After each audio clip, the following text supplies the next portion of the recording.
Assalamualaikum warahmatullahi wabarakatuh. Waalaikumsalam warahmatullahi wabarakatuh.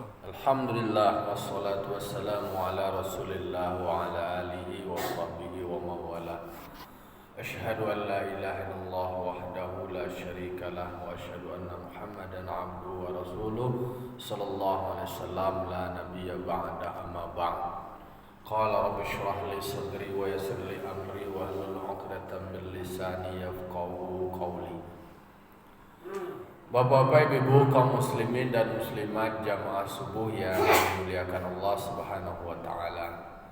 Puji serta syukur kita ucapkan kehadiran Allah Subhanahu wa taala yang senantiasa memberikan nikmat dan karunia-Nya kepada kita bersama.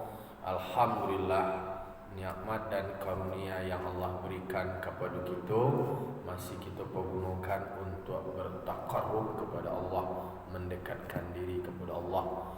Kudrat yang Allah berikan masih kita pergunakan tenaga untuk melangkahkan kaki, mengayunkan tangan untuk kita datang ke surau. Ada iradat yang Allah berikan sehingga masih ada niatan dari awak, pangana dari awak untuk datang ke surau melaksanakan ibadah. Salam dan salam kita kirimkan kepada arwah dunia kita Nabi besar Mustafa Muhammad sallallahu alaihi wasallam yang telah membawa umat manusia dari zaman jahiliyah kepada zaman Islamiyah seperti yang kita rasakan sampai saat kini. Baiklah bapak-bapak, ibu, kaum muslimin dan muslimat jamaah subuh Nurul Jihad yang dimuliakan Allah Subhanahu wa taala. Patang kitalah mendiskusikan firman Allah surah Ali Imran ayat 44. Kini lanjut ke ayat 45. A'udzu billahi minasyaitonir rajim. Bismillahirrahmanirrahim.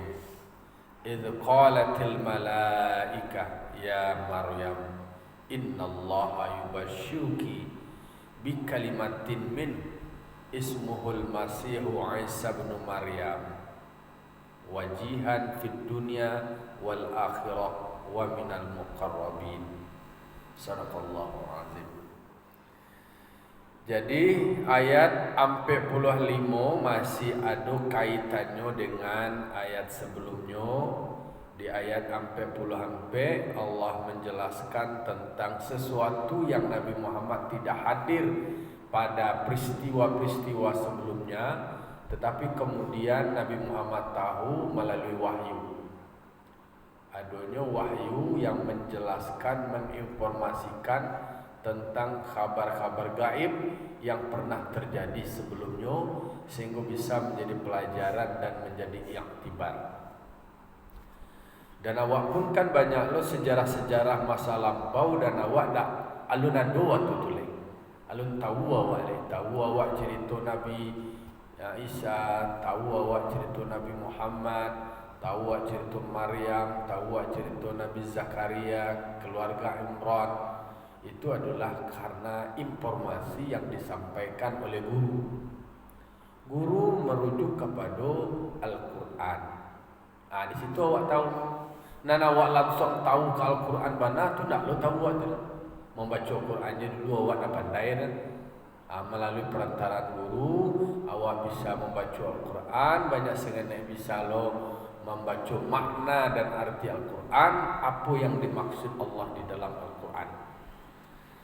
Kini di ayat 45 disebutkan idz qalatil malaikah. Kau pelajaran, kau kawak lain peristiwa yang lampau yang pernah terjadi ketika para malaikat berkata.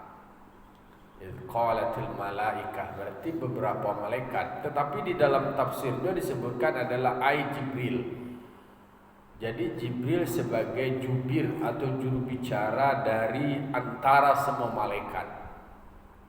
Beliau yang menyampaikan, beliau yang berkata kepada Maryam. Apa kata malaikat kepada Maryam? Ya Maryam, innallaha yubashshiruki bi kalimatin minhu.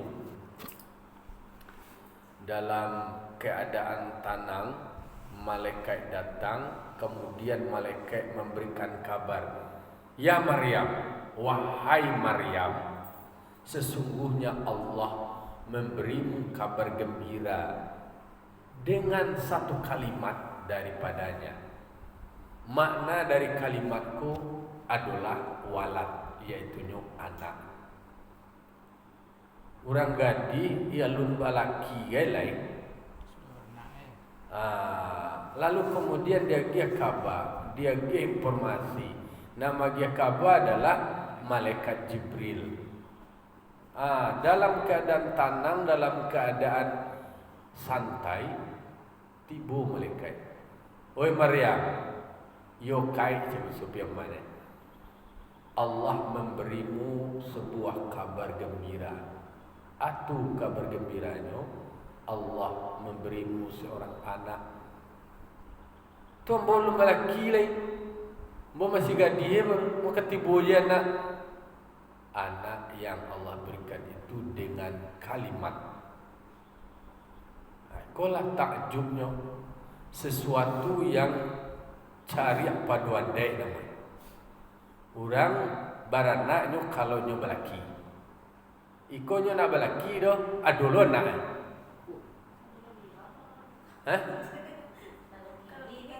Oh kalau kini kecil ada lelaki lah banaknya, pada tentu ya ada lelaki, tapi yang menikah itu masalahnya tu, itu beda. Kalau Maryam inyo baranak memang tak ada secara fisik kontak dengan laki-laki. Nan Maryam konya tampil khusus di mihrab. Tak ada orang nanti buka dah, tak ada orang datang ke doa. Disambungkan di dalam ayat sebelumnya, di dalam ayat 42 dikatakan bahwa Siti Maryam ko innallaha astafaki wa taharaki, sungguhnya Allah memilihmu dan mensucikanmu. Dalam tafsir dikatakan min masisir rijal. Nado dia awai dia laki-laki dia tersentuh dia nado. Itu kesucian Maryam. Jangan kontak fisik lain, tersentuh je jangan kuliah dia laki-laki nak doa. Hakini dah dia kabarnya kabarana. Alun barana lah kau kada dia kabar baru. Tapi dengan kabarnya kau dengan kalimat. Kalimat itu kan kianya kun. Jadi tapi kini nak do bisa mengaku-ngaku ambo nak lelaki-lelaki do banaknya bos sekali je. Tu kajo-kajo citu nak keindah itu. Manikah ni ndak do. Kawinnya lagi buku banak itu beda. Kalau kini ndak do ni ndak bersentuhan. Di sekolah, di tempat di mana-mana. Nah, sementara Maryam yang track recordnya dari keluarganya tasabuilah keluarga Imran, keluarga orang baik-baik, keluarga orang elok-elok. Ayahnya orang tak pandang, orang tak kamuku, pemuka agama. Sehingga ketika Maryam lahir pun bacirabi orang berkeinginan untuk mengasuh. Kalau dulu memang tradisinya anakku dikasuh oleh orang lain. Kalau Jawa kini kan pengasuhan itu masih pengasuhan dari orang tua, ayah kedua. Di dulu guys sama Nabi pun untuk kewajiban menyusukan anak tu, mohon maaf Bapak Ibu, itu bukan kewajiban ibunya, tapi kewajiban bapaknya. Tu bala bapak itu menyusukan anak.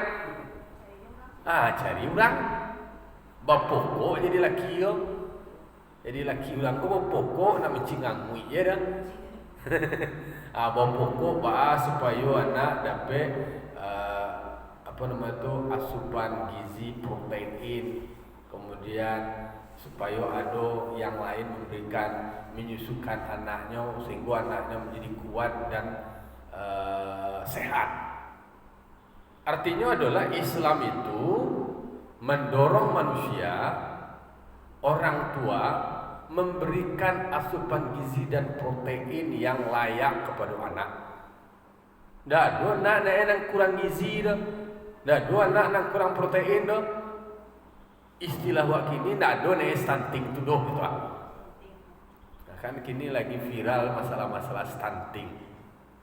Kalau betul sebagai seorang ayah, sebagai seorang bapak dari anak, nya berpikir kalau kanyo kababini, pikir kecil orang tua dulu tu menjadi laki ko, menjadi suami orang tak murah do sama memanjat batang makaranggo.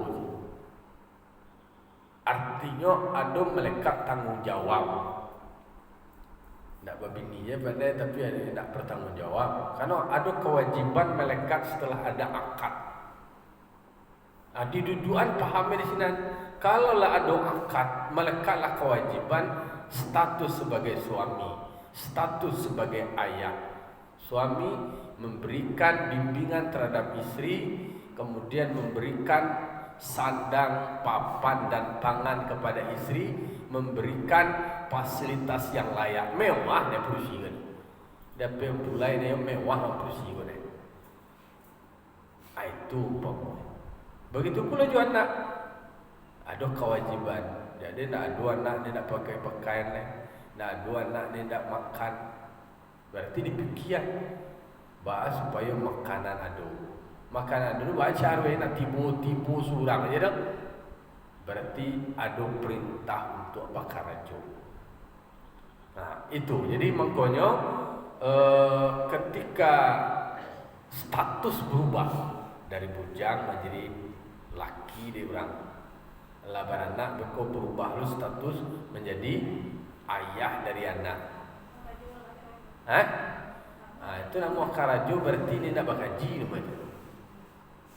Idealnya orang nama ngaji itu adalah orang nan punya sadar tahu dia tanggung jawab dan kewajibannya.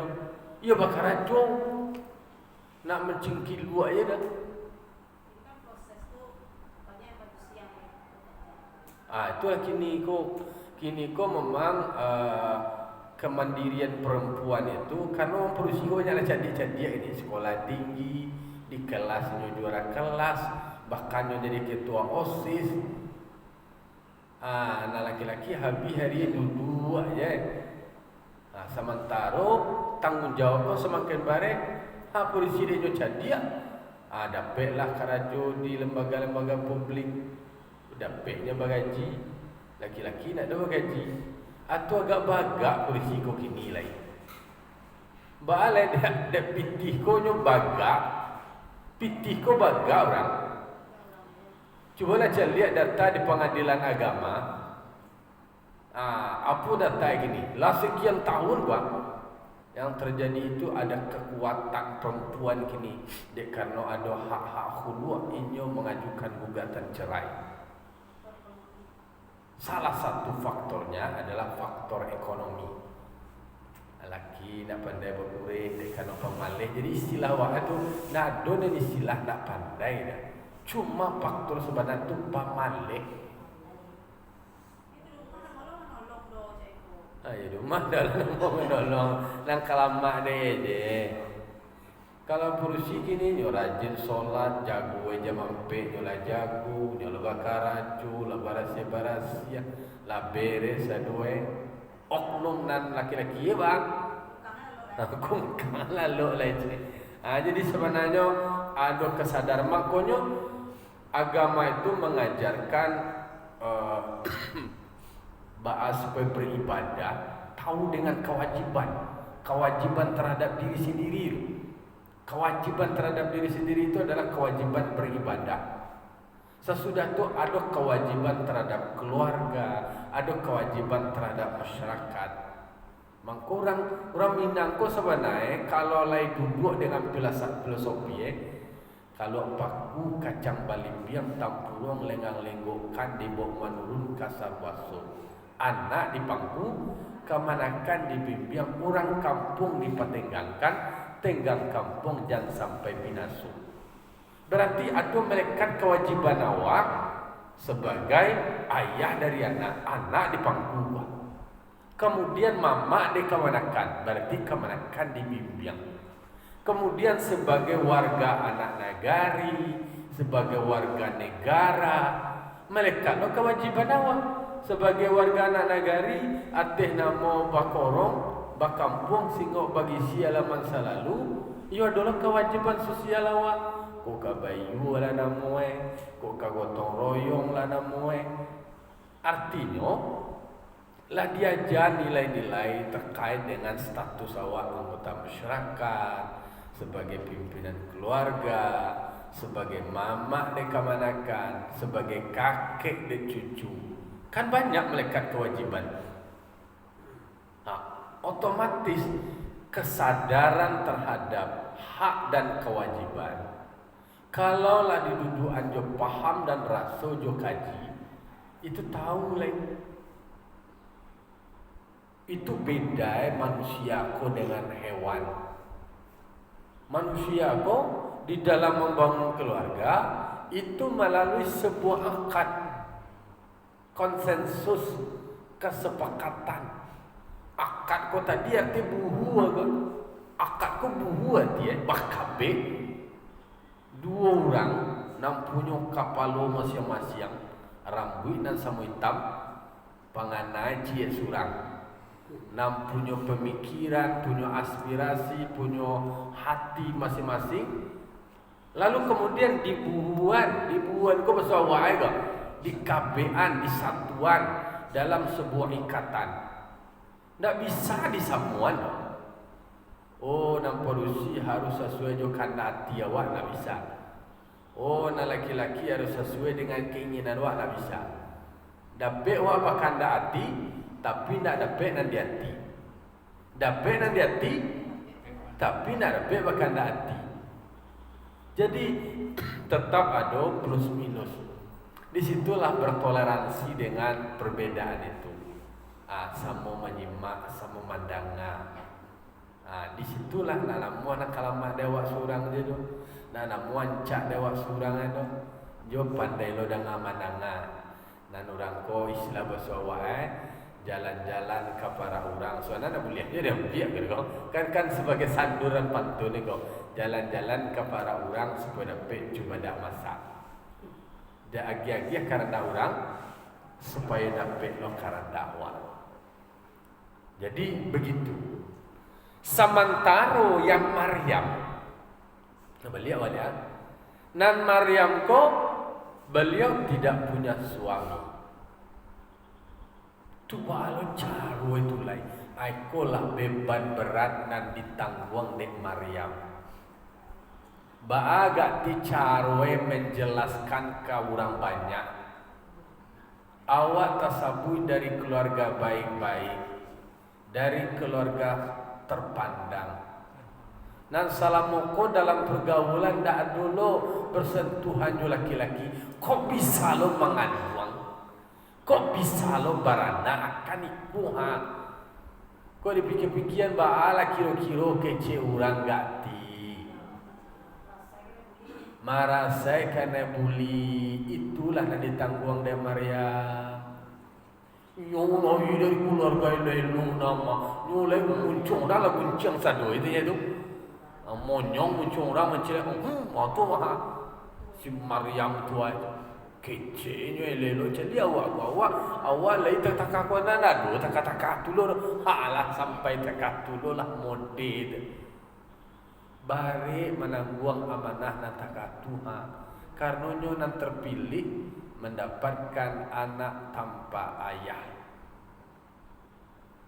Itu nama dia kabar malaikat tu bahasa awak kini tu berarti samo terjadi petir di siang bolong. Ndak manga-manga ya. Tu lebih kabar. Ya. Atau si Maryam, kau kabana biswa bana. Ba kabana ambo balaki nak dodo mak. Itu diberikan kabar gembira atau informasi dari Allah Taala. Baca ke beranamu beranak dengan sebuah kalimat. Yo ambil yang kau totong lo baru itu tapi waktunya singkat. Yo. Nak 9 bulan nak taka anu tu dah nak taka orang dah. Iko diam buih je anu itu dia kudu itu dia malaikat fu aja lah. Alah kototong langsung aja dalam waktu yang cepat. Lalu kemudian tentu proses mengandung itu ada mengandung anu paru ya. Ada anak nanti hamalnya. Jadi kalau hamal itu artinya ada sesuatu yang dikandungnya. Hamil adalah orang yang menangguang atau mengandung. Jadi masing-masing kita buat mendapatkan ujian. Ujian ko kadang-kadang yo istilah awak lah elok-elok bana lawak jago diri awak ba mangko kawak bana tiboe na cintu takako beban yang paling barik tu adalah beban dari gunjangan orang kecil orang tu barik tu bunyi cubalah awak ndak manga-manga je dah. Orang kan bisa membuat opini tersendiri, membuat persepsi lah bakal kambang dari sajangka, sadapo dari sadapo, saheto batambah-tambah tarui. Apalagi kalau orang bayak-bayak kau nak pandai lo mengicuh, nak pandai lo merekayasa, nak pandai lo membalikkan fakta, itulah menarimu je nyo. Lewat Maryam ala kecil orang ganti membalik orang membalik pandangan orang tumah aja dia tu contoh aja deh memang berat sakit tapi itulah yang ditanggung dek Maryam karena Maryam mengandung seorang anak yang akan menjadi nabi dan rasul Allah. Disebutkan di dalam lanjutan ayatnya ismuhul masihu Isa bin Maryam. Nah dikandung dek Maryam dia kabar dek malaikat Jibril engkau diberi kabar gembira. Itu istilahnya dapat anak kabar gembira apa? Kalau nyoba anak lai pakai adu marapulai lai barale basuluh matuari bagalanggang matu orang banyak. Kemudian 9 bulan sesudah tu lai na alai naba adu. Iko balaki na adu barale gena adu. Kemudian waktu tu nak betong lo do sabanta je langsung aja lai na. Sedangkan orang mulai balaki kira 6 bulan lalai aja nak langsung viral tu detong orang tu mah bulannya barale le nya barale bulan Januari masa bulan Juli lalai aja nak je barala mau kandungannya ko dulu bajak daripada Jawi je lah kalua lah istilah orang sadue alah jadi nan Maryam itu dari kandungnya menanggung beban dari perkataan orang. Balau ganti di sana itu le orang tua le. Nabi Zakaria yang mengasuhnya, Imran ayahnya, Hana hindue. Nyo ndak Maryam jangan kanai do. Tasabui kasadu di sana Kalau takah wa orang Minang ko ndak wak surang kalau awak membuat gaduh ndak wak surang dah. Awak ko badia, awak ko bakaka, awak bayah, awak baidua, awak bamama, awak bakamanakan, awak baipa, awak babisan, awak baandan, awak basumandan, awak bakorong, awak bakampuang. Kanai sadue. Tu kakak sia tu ye. Adik sia tu ye. Anak sia tu ye. Sia mama itu. Dah dia jadi mama kan naik saya de anak pisang sianu koma lah kan lo bakue anak ma tu kan lo kampung tak sabilo namo korong tak sabilo namo kampung Berarti memang kekuatan awak untuk menjaga diri itu kuat di Minang. Karena awak kau nak berdiri sendiri dah. Kalau di luar negeri itu ya nyo seorang mana buangnya nyo namanya kecil orang piang mana tu nuclear family, keluarga inti deh. Keluarga inti ayah dua anak lah. Saya dua anak satu je lah tu. Tata sesabuikan dua dah. Kalau ada awak memang duang awak tersabui, kakek awak tersabui, apalagi orang Minang kau. Anduang juga eko kakek eko kacucu ko napi akak tertuntung edo. Kalau mencubu mana kacucu ko. Yo benapi akak edo lihat dua nang tanda do lain. Tuntuk cucu tu cucu. Ayah jindu nak mau magi belanjo do tujuannya supaya jangan boros. Dia nak cadia. Nak dapat ayah jindu kamu apa ya lain. Langsung pergi kandung pergi nenek. Duang nek awak balik tu beli oto kapal pasal sawah. Baraji je. Kau langsung keluar mencoba pinti kau sekali. Sayang bana balik. Nah, jadi kalau kita mencari dari perspektif nilai, ternyata memang kekuatan nilai budaya waktu manumbuhan rasu dakwahnya nak kanai kasadoi jo namu kampung awak tersebut mai tu orang itu aja lah kanai namu nagari lah. Jadi Isa bin Maryam ndak tasabih nisbah di dalam tafsir dikatakan khatabaha bin nisbatihi ilaiha tanbihan ala annaha taliduhu bila abin. Ba'aba nisbahan setelah Nabi Isa ko basabih Maryam lain. Karena menisbahkan namu itu pemberitahuan bahwa ayah Asia. Kini ndak ada bahasa buaya nama ayah do dekano nyo nak punya ayah. Isa bin Maryam. Ndak ada tersabi ayah dekano ayah nak ado. Orang namanya contohnya Muhammad As'ad bin Rahman. Muhammad As'ad anak laki-laki dari Rahmat. Itu bahasa buaya nama ayah. Anak laki-laki dari Sia. Ayah banisbahan ke ayah. Banisbahan ko bakaian hubungan dengan ayahnya. Itu nisbah tu tadi. Jadi anak di belakang nama anak itu adalah dinisbahan kepada nama ayah. Tak nama pulai dah. Asmaneli Tuanku Sulaiman. Malah Asmaneli tu nama ayah nama laki dia dah. Tapi kalau pejabat-pejabat kan tak kata pasal dia nama laki lain. Laki gubernur. Pasal dia lah ketua PKK. Sebenarnya nama bini di belakang nama pulai. Jadi yang harus dinisbatkan itu adalah kepada ayah.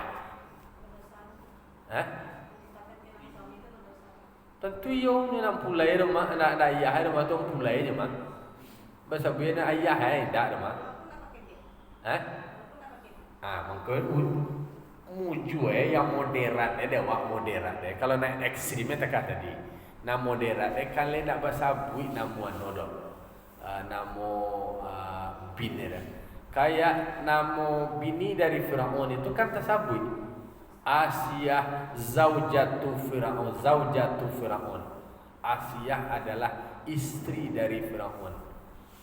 Istri dah bahasa buit nama anak laki-laki tu istri Jadi lah tersabut di dalam hadis Asiyah karena nak tersabut nama ayah Asiyah karena nak seterkenal Firaun dah. Firaun ko terkenal. Sehingga Asiyah bini daripada Firaun.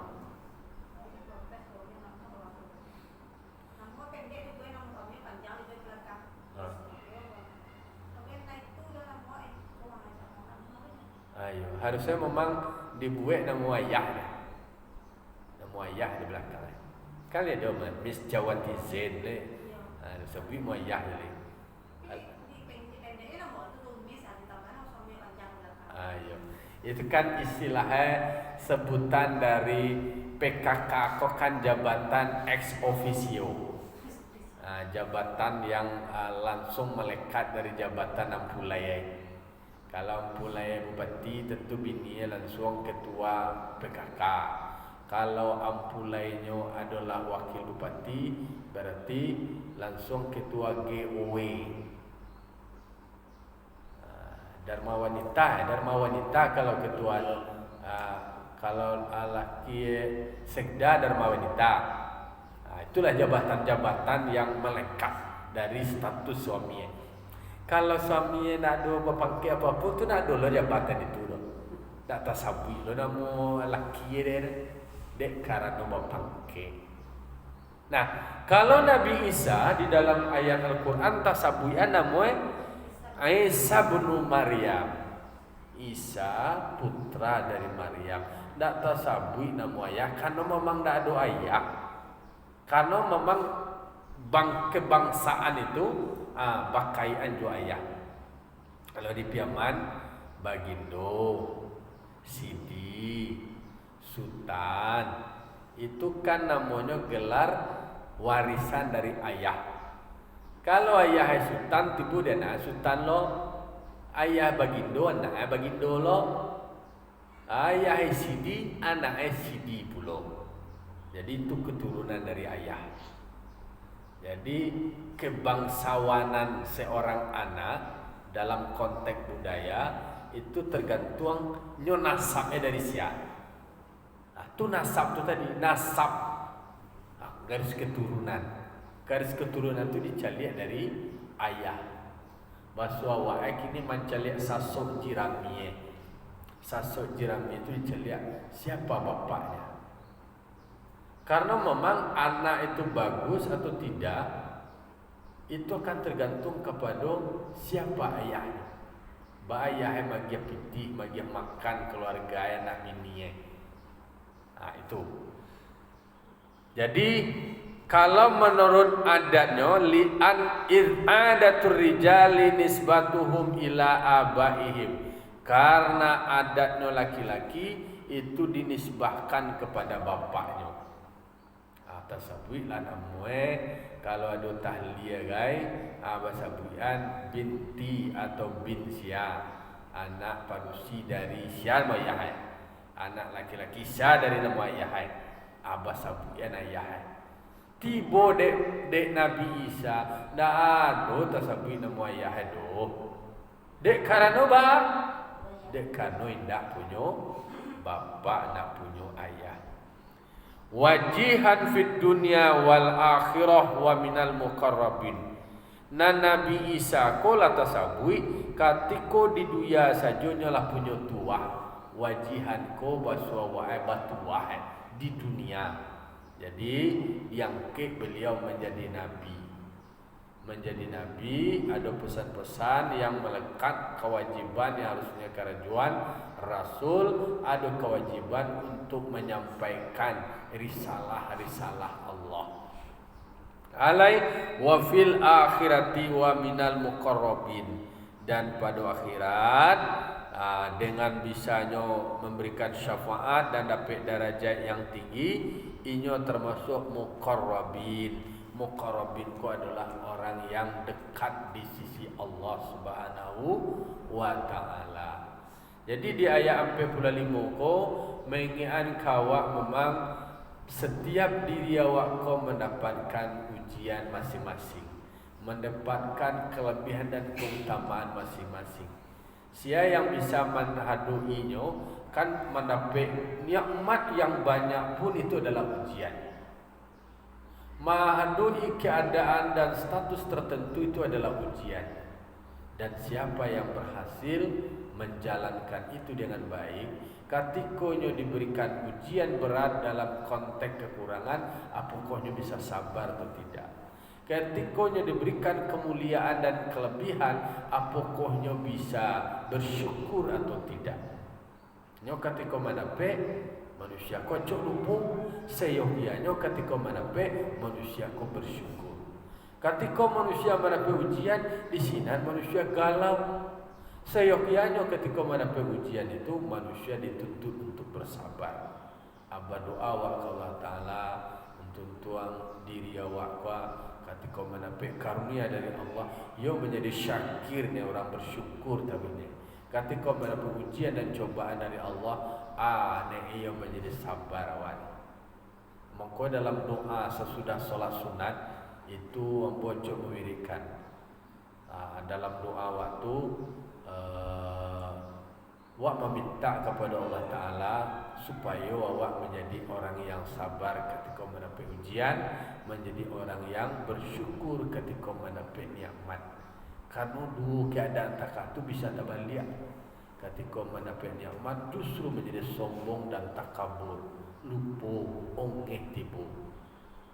Ketika mendapat ujian, kemudian mendapat cobaan, manusia menjadi tidak sabar.